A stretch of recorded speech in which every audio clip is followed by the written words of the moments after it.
कई लोगों के पॉर्न छोड़ने के बाद से उनके अंदर कमाल के बदलाव देखे गए हैं। इससे पता चलता है कि वो जिस तरीके का सेक्सुअल कंटेंट अपने ब्रेन में ले रहे थे वो कितना भयानक साबित हो रहा था उनके लिए।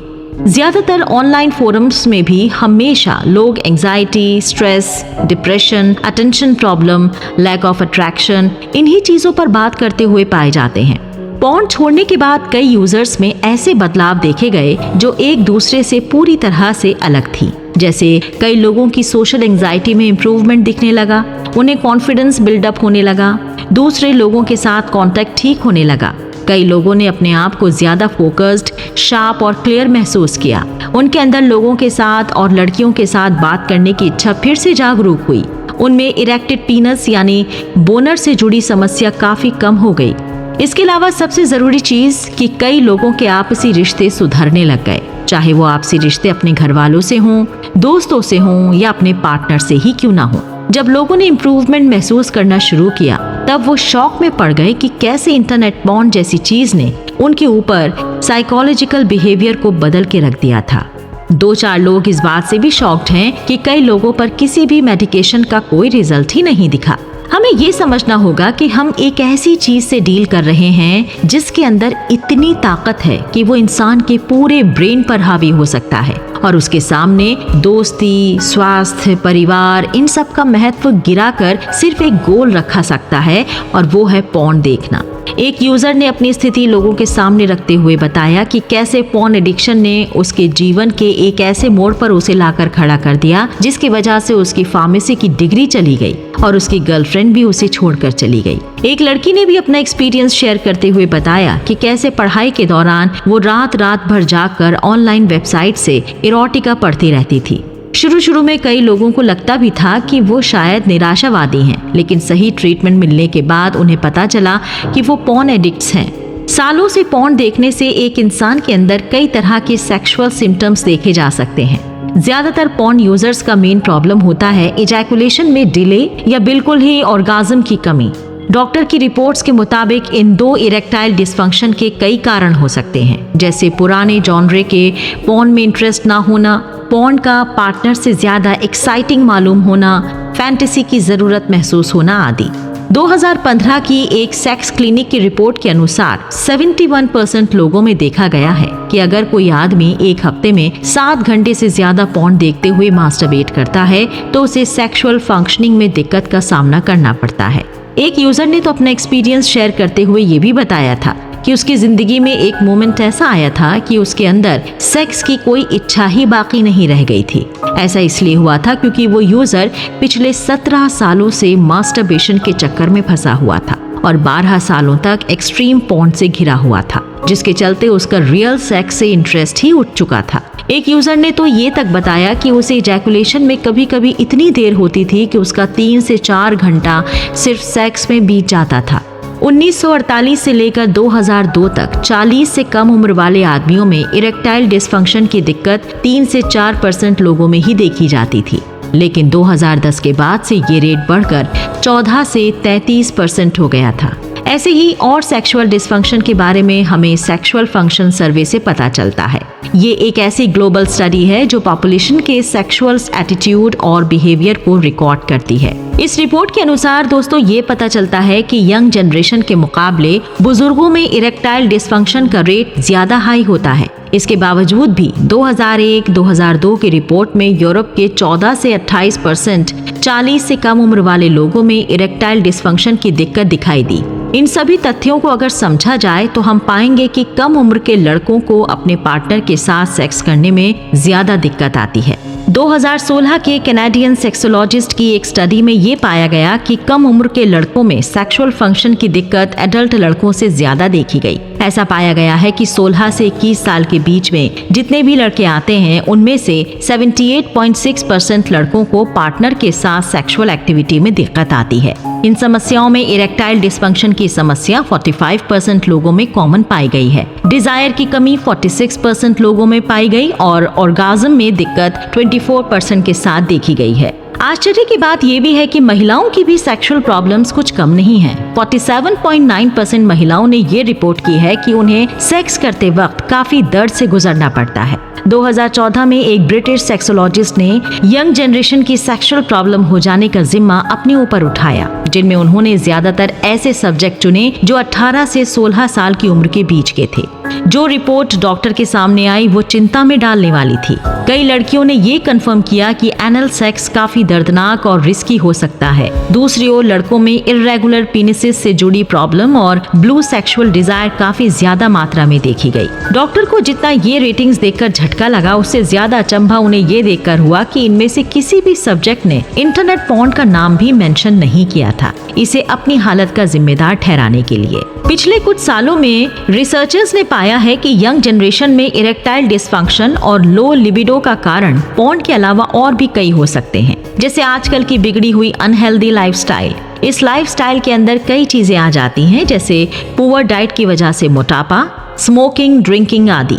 यूएस में 20 से 40 साल की उम्र वाले लोग ओबेसिटी का रेट पिछले 9 सालों में 4% बढ़ गया है। इन सब के बावजूद स्मोकिंग और ड्रग्स का रेट 2011 तक आते आते फिर भी कुछ कम हुआ है। कई लोग बढ़ते हुए डिप्रेशन और एंजाइटी को इरेक्टाइल डिसफंक्शन का कारण मानते हैं, लेकिन ये बात कहाँ तक सच है, इसकी पुष्टि अभी तक नहीं हुई है।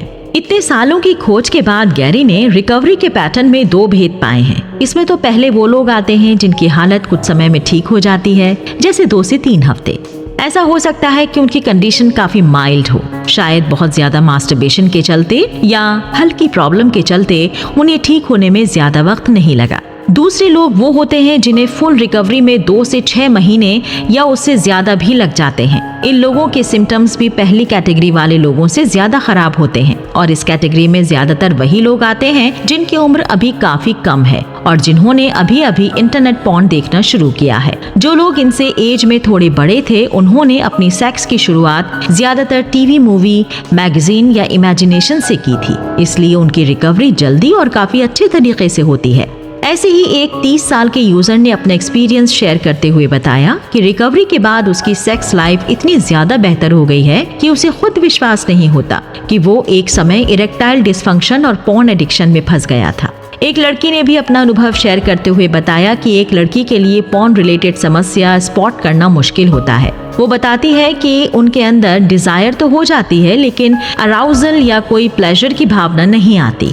उन्हें लोअर एब्डोमेन में कोई वाइब्रेशन भी महसूस नहीं होती है। इन्होंने भी बहुत कम उम्र में ही प्रीमेच्योर ऑर्गेज़म समस्या भोगी थी, लेकिन रिकवरी के बाद से अब उनकी सारी प्रॉब्लम्स जड़ से साफ हो गई हैं। आने वाले एपिसोड में दोस्तों हम देखेंगे कि कैसे पॉर्न देखने की आदत इंसान को काफी कम उम्र से या टीनेज से ही लग सकती है और इससे क्या क्या परेशानियां या नई नई सिचुएशंस रिसर्च के सामने आकर खड़ी हो जाती हैं।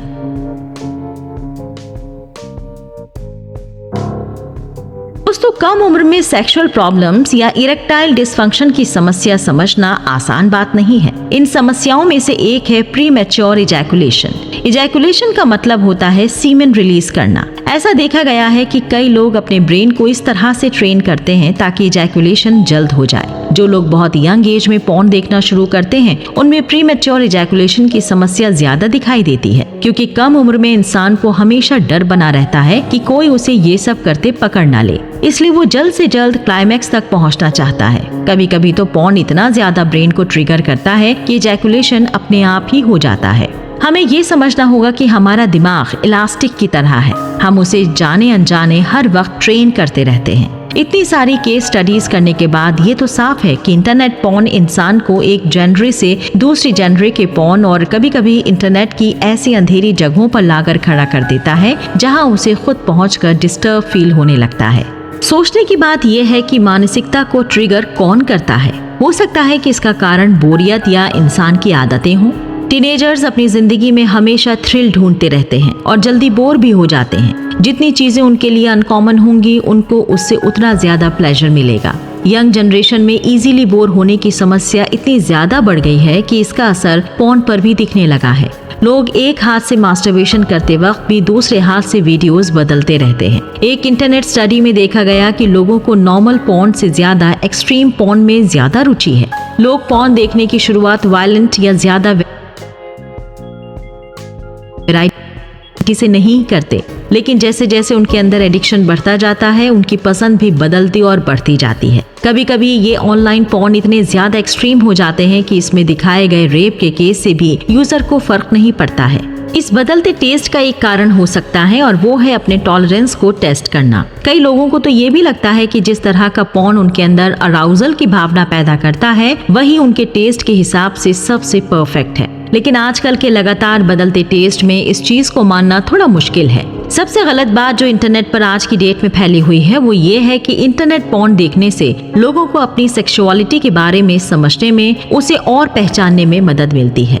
कई यंगस्टर्स इसी फेक सेक्सुअलिटी की खोज में हॉटेस्ट मटेरियल इंटरनेट पर ढूंढते रहते हैं। उन्हें ये सिंपल सी बात समझ में नहीं आती कि सिर्फ एक इरेक्शन से उन्हें उनकी सेक्सुअलिटी का पता नहीं चल सकता। अगर लोगों को हॉट कंटेंट भेजते वक्त एक सडन अराउजल आता है या उनके अंदर पल्स ज्यादा स्पीड से चलने लगती है, तो इसका मतलब सिर्फ ये है कि आपकी बॉडी सिर्फ हॉट स्टफ को देखकर रिएक्ट कर रही है। इसका उनके सेक्सुअल अट्रैक्शन से कोई लेना देना नहीं है। ध्यान देने वाली बात यह है कि सेक्सुअल इंटरेस्ट इंटरनेट की दुनिया में चेंजेबल है। यंग जनरेशन पॉर्न देखते वक्त इतना कंटेंट बदलते रहते हैं कि कभी कभार उन्हें और चीजें भी सेटिस्फाइंग लगती हैं। एक यूजर ने अपनी कहानी शेयर करते हुए बताया था कि वो वैसे तो गे है, लेकिन पॉर्न देखते वक्त उनका इंटरेस्ट कभी कभार लड़कियों पर भी आ जाता है। 2016 की स्टडी के मुताबिक ये पाया गया कि मर्दों का पॉर्न के टाइप को लेकर इनकंसिस्टेंट होना आम बात हो गई है। वो लोग किसी भी तरह का पॉर्न देख लेते हैं। रिपोर्ट में ये भी सामने आया कि 20.7% हेट्रोसेक्सुअल आदमी भी गे कंटेंट देखते हैं और 55% गे आइडेंटिटी वाले लोग हेट्रोसेक्सुअल पॉर्न भी देखना पसंद करते हैं। लेकिन लोगों को सेक्स ओरिएंटेड पॉर्न के बारे में ये पता होना चाहिए कि इसका बहुत बुरा असर इंसान की सेक्सुअलिटी पर पड़ सकता है। कई बार ऐसे कंटेंट्स ज्यादा कंज्यूम करने की वजह से इंसान SOCD से जूझ सकता है। SOCD का मतलब है sexual orientation obsessive compulsive disorder. इसके तहत इंसान अपनी सेक्सुअलिटी को लेकर बहुत एंग्शियस रहने लगता है। इस तरह के पॉर्न सिर्फ हेट्रोसेक्सुअल्स को ही अपनी सेक्सुअलिटी के प्रति एंग्शियस नहीं बनाता है, बल्कि सभी तरह की सेक्सुअलिटी इसमें शामिल है। किसी भी तरह का SOCD एक सीरियस मेडिकल कंडीशन है। अगर आपको इसके सिम्टम्स दिखाई दे रहे हैं तो आपको जल्द से जल्द प्रोफेशनल हेल्थ केयर की मदद लेनी चाहिए। 2010 की जापानीज टाइम्स की रिपोर्ट के अनुसार यंग जापानीज लड़के सेक्स से अपना इंटरेस्ट खो रहे हैं। इस रिपोर्ट में देखा गया कि 16 से 19 साल के लड़कों में 36% लड़कों को सेक्स में कोई रुचि नहीं है। 20 से 24 साल के आदमियों में भी यही सामने आया। इनमें भी कुल 21% लोगों की रुचि कम होती दिख रही है। पर इस दौर में जापान अकेला नहीं है। फ्रांस में 2008 के सर्वे के हिसाब से 18 से 24 साल के आदमियों में 20% आदमियों को सेक्स में कोई इंटरेस्ट नहीं है। क्या इसका दोष पूरी तरह से पॉर्न को दिया जा सकता है?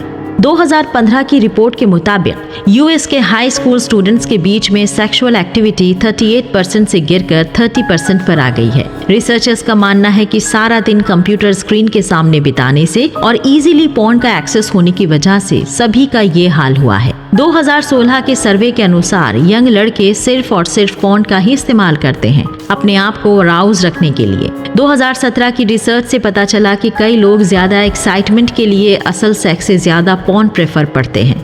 इन सभी डेटा से ये तो पता चल रहा है कि कैसे हमारी यंग जनरेशन के ऊपर इसका इतना खराब असर पड़ा है कि वो अपने आप को मेंटली और फिजिकली हार्म करने पर तुले हुए हैं। दोस्तों, अगले एपिसोड में हम देखेंगे कि कैसे